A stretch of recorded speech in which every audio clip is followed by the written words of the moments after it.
From hotspots to hidden gems, this is your guide to all things local, the LA Unscripted way, from the Cerritos Center for the Performing Arts.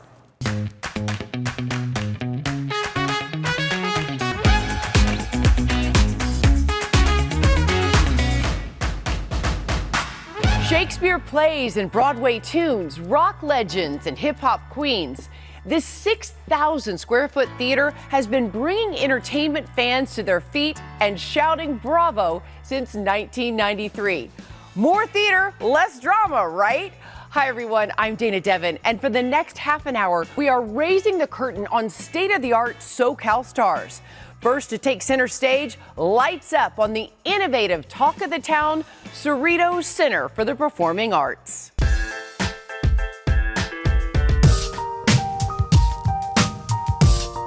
It's a great vision for the city of Cerritos, and it's a great spot to come see a show and bring people together to have a great experience together. All different genres of music and performances, as well as Broadway tours. This year we will have Come From Away, Chicago, Dear Evan Hansen, and the Addams Family. The outside of the building has a very Mediterranean feel to it. The interior of the theater itself is very warm and inviting, has somewhat of a British feel and some would say a craftsman style to it as well. We can reconfigure the seating, the walls, the floors, everything to suit anywhere from 900 people all the way up to nearly 2,000 people. This venue has over 1 million pounds of movable architecture. It's one of the few in the world that has the level of flexibility that it does. Everything in it moves except for the balcony seating. So all of the orchestra, all of the box seats, the seating, there's some seating behind the stage. We can go into an in the round configuration. So when you walk into the building, just know that everything that you see that's not a balcony moves. One of the things that the patrons and the artists really enjoy about it is the feeling of intimacy. Even if you're in what would be the farthest seat from the stage, it still feels like you're very close to the stage. This is an extraordinary lobby. Tell me about this staircase. This staircase is one of the prominent features for the facility. It is central to the entire venue. You can get to any floor from this grand staircase. We have a lot of weddings in the venue, and the brides love to walk down the staircase and pose right here for a photo with all of their guests in attendance. And their train right behind them, of course. Exactly. Beautiful. We do rent the theater if that's something that people are interested in. We have a ballroom that's 5,000 square feet, so we frequently do parties, birthday parties, quinceañeras, bar mitzvahs. We'll do weddings in the lobby and the reception in the ballroom. When the building first opened, we had the idea of having all of the artists come through signing tiles. Okay. On the outside of the building, tiles are a prominent architectural feature. Okay. So we grabbed a box of tiles and said, here, sign. So Frank Sinatra, who opened the building, was our first signature. The very first one, January 1993. We are fortunate enough, I should say, to have the first 10 years of artists on display throughout the third floor of the lobby. Oh my God, this is amazing. Kenny Rogers, Gladys Knight. This is amazing. Lynn Redgrave, Henry Mancini, Royal Shakespeare Company. If I could direct your attention over here. Whitney Houston, amazing. And what a beautiful signature. Cerritos Center for the Performing Arts is centrally located on the border of Los Angeles and Orange counties. It is a wonderful venue to see a show. No matter what ticket you buy, you will have a first-class experience. We offer free parking very close to the front door. So when you see a show, you're virtually guaranteed to have a wonderful experience and a great seat and a great view.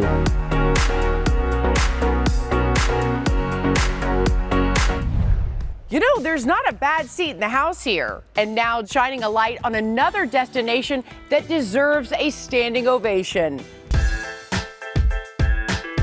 Hello everyone, welcome to Baby Coachella. Oh baby beluga. Music has so many different benefits to help children learn their social emotional skills. Is the water warm? Is your mama home with you? Another viewer email made us take note of a music class here, and I'm so excited. My dreams of becoming a rock star are finally coming true. Hi, my name is Marcia, and I'm the founder and CEO of Minibop. Okay, you know how much we love viewer email on LA Unscripted. Well, your husband wrote into us about your class, and I have to read this. Hi there, I'm Ben, big fan of LA Unscripted. Minibop is a Glassell Park-based education company that uses the power of music to make learning fun and interesting. The founder CEO is Marcia Smith, my wife. and she's truly incredible. What do you think? He's really sweet. He did not tell me he was doing that. Really? No.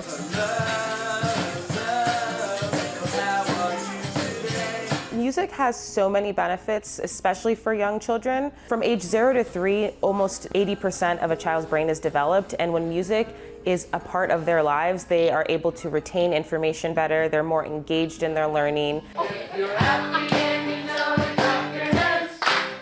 I think her language skills really flourished through the songs and just the development of languages, and also her social skills. She's kind of shy at first, but this class helped her a lot, just open up and make a lot of friends. So parents get to see how much the music affects their children and how much they're enjoying it. And yeah, it's totally a win-win situation in the sense that parents get to bond with their child, they get to see their child engaging with other students and other classmates.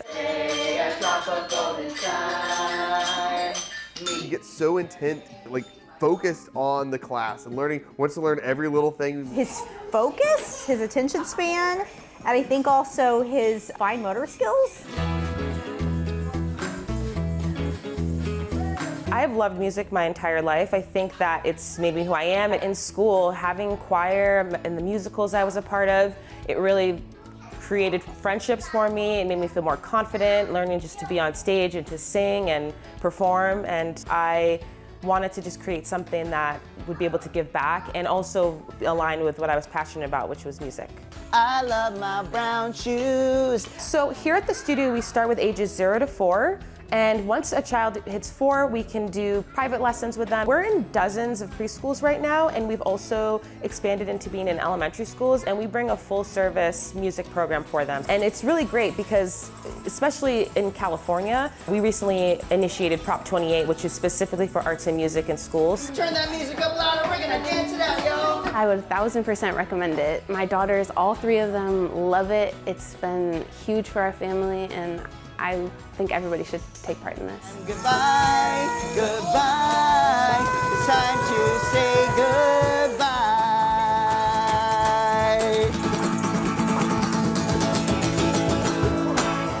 Good job, everyone. Everyone from Frank Sinatra to Whitney Houston, Clint Black, and the Beach Boys have performed here. Now let's see what one of our biggest stars, Olivia de Bortoli, is up to. Welcome to Will Gear's Theatricum Botanicum. Romeo, Romeo, wherefore art thou Romeo? Live Shakespeare under the canopy of the Topanga trees. There's nothing better. Having theater, I think, is so important because it puts people together. They can have conversations that they wouldn't have had if they're at home on a Zoom. They can relate to people. It's just to be outdoors and to work outdoors with nature. I call it nature and art together, is extraordinary.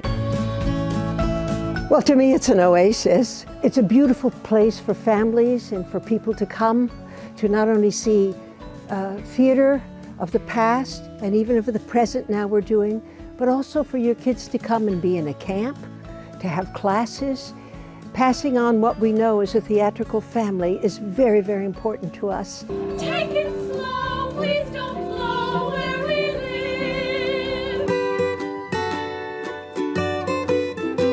live. My father was ostracized because of his political beliefs. And his beliefs have always, he was always an activist, and he cared about unions, he cared about people, he cared about women being equal, he cared about all the things that we care about now.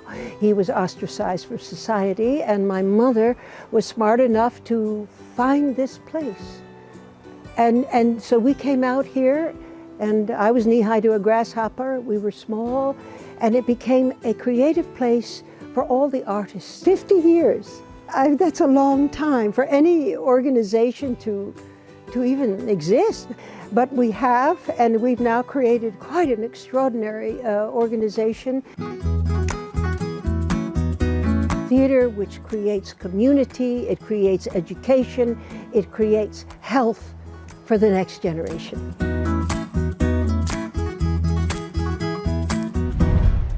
Don't wait in the wings of life. Get out there and try something new with us. Speaking of, to keep up with CCPA's calendar of events, make sure to check their website and all their social media channels for all up-to-date information. Okay, more LA Unscripted drama sure to unfold as we shine a light from the Cerritos Center for the Performing Arts.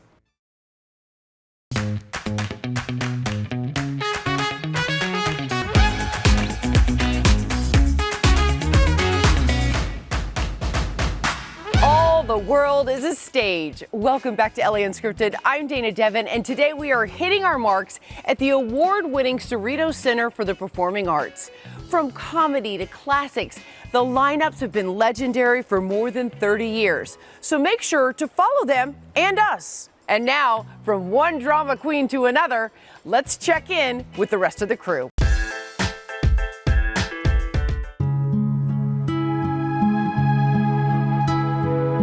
I've never thought anything like this could bring people so much closer together, but it really is so beautiful. So I founded Altadena Music Theater in 2021. Basically, it was pandemic, and so everyone was holed up in their houses, not connecting at all. I discovered this really beautiful amphitheater in Altadena at the Charles Farnsworth Amphitheater. They do summer concerts there. They host lots of events there for the community, and I thought it would be a perfect place to do musical theater and gather our community together to make art. And there's a ton of artists in Altadena. When I created the theater company, we put on these adult musicals, but we also teach the children. So we have these youth educational outreach opportunities. We were putting on these big productions in the park. We did Hair and Cabaret, and Guys and Dolls most recently, and we had a few thousand people come to each production, and it was really special.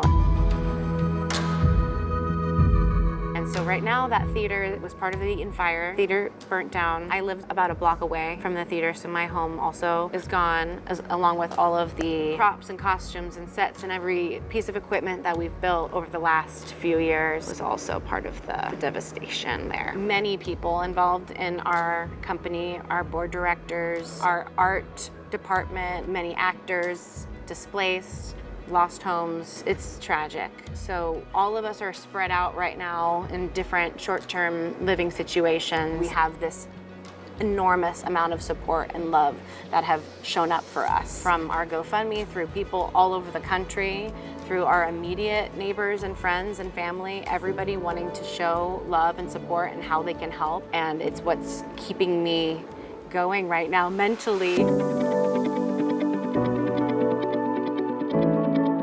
Cinevita is this beautiful home that we're sitting here, this beautiful tent. They are the For the Record group. They were the first people that I really met in Los Angeles when I moved here over 10 years ago. Our next project will be in partnership with the Cinevita this summer. We're gonna do a Brat Pack summer camp. So using the music of the 80s iconic teen films from John Hughes, we'll be putting on a kids summer camp for Altadena community members in Northeast LA. And then also the immediate backyard here of Inglewood, doing 2 kids summer camps and then combining them for like a grand finale here as a performance at the Cinevita. Very excited about that. I moved to Altadena in 2021. I instantly fell in love with Altadena. There's these beautiful 100-year-old homes, farmhouses. I lived on an acre. We had 11 chickens. We had tons of fruit trees that we were growing, our own beautiful garden. People are really connected to nature in Altadena. It was an instant falling in love with that space, and which makes it even harder now to think about that it's all gone. But we're all determined to hopefully bring Altadena back and bring that special, unique place back. To be or not to be, in the balcony or the orchestra, how do you like to go off script? Let us know your favorite ticket in town and we just may join you. All right, seat fillers, don't get up. LA Unscripted from the Cerritos Center for the Performing Arts will be right back.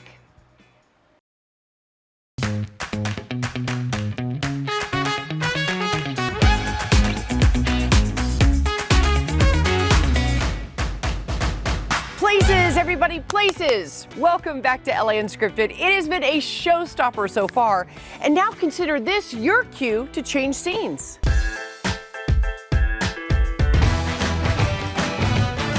The power of music changes brain chemistry.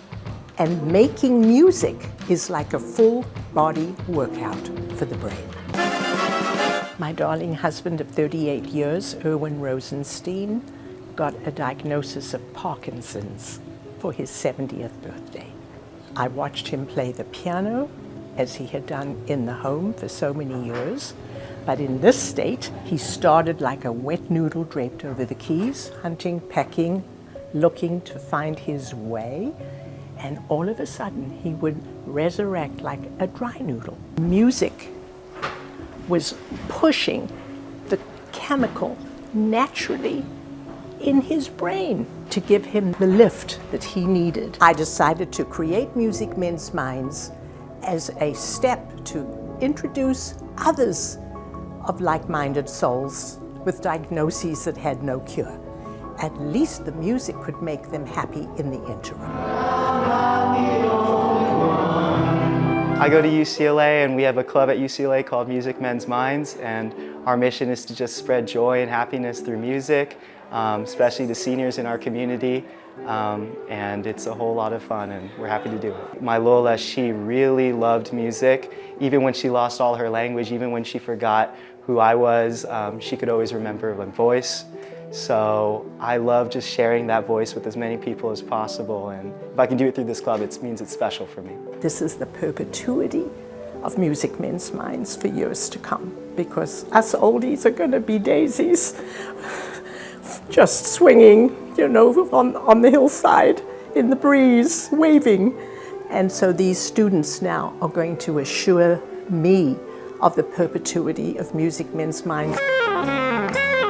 It's healing, it's therapeutic, and it's just energy for me. It's like transference of energy back and forth. And the music just kind of lifts them up and just, you know, revives them, and it's just magical. I call it a transference of energy. From being here, I can definitely tell you that music does mend minds. It also multiplies merriment, mirth, mellowness, all the good things. We just celebrated our 20th wedding anniversary up in Bass Lake by getting our vows renewed. She gets more excited by her eyes. That's why when she's in a group and there's a group thing happens. She's always been a music girl. It's not just the music that makes me dance with her, it's a conversation between the two of us. Sadly, she's nonverbal. I use dancing as a conversation, and I read her eyes all the time. She'll look at me and I look at her, and it's the eyes that tell the story between the two of us.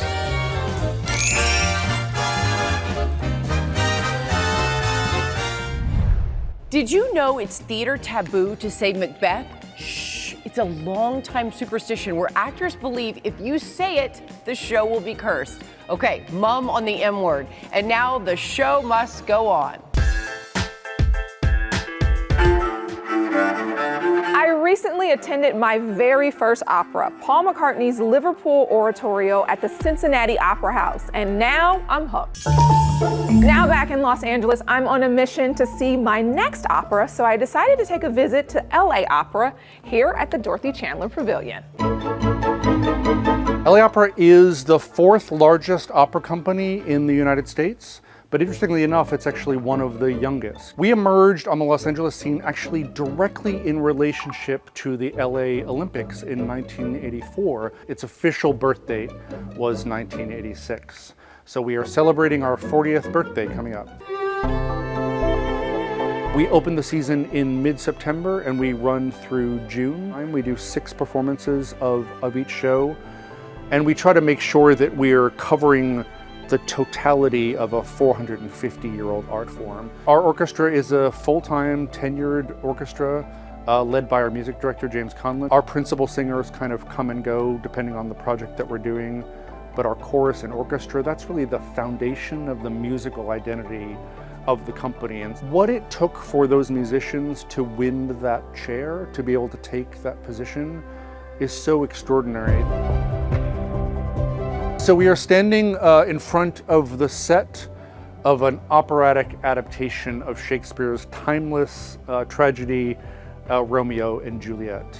It's a piece by a composer called Charles Gounod. And this is a revival of a production that we first premiered in 2005. I think that sometimes people are intimidated to come to the opera because they think, I don't know anything about 19th century Italian politics, or I don't speak French. And so we really try to provide as many tools for people as possible so that they feel, again, welcome. Christopher, I haven't been in too many opera houses, but I think this one might be the most gorgeous. The Dorothy Chandler Pavilion was built again by a group of philanthropists now almost 60 years ago to host the great LA Philharmonic. I think because of the size and the shape and the care that was taken with its construction, there's kind of not a bad seat in the house. I feel like the audience experience here is so distinctly Angelina, which is that it's everything. People are in ball gowns, people are in opera gloves, but people are also in Lululemon. And the incredible thing I think about our audience is they don't judge each other for that. And this really is an opera company for everyone. We have an opera for babies, we're your opera company, and when you're 90 years old, we're really open to everyone.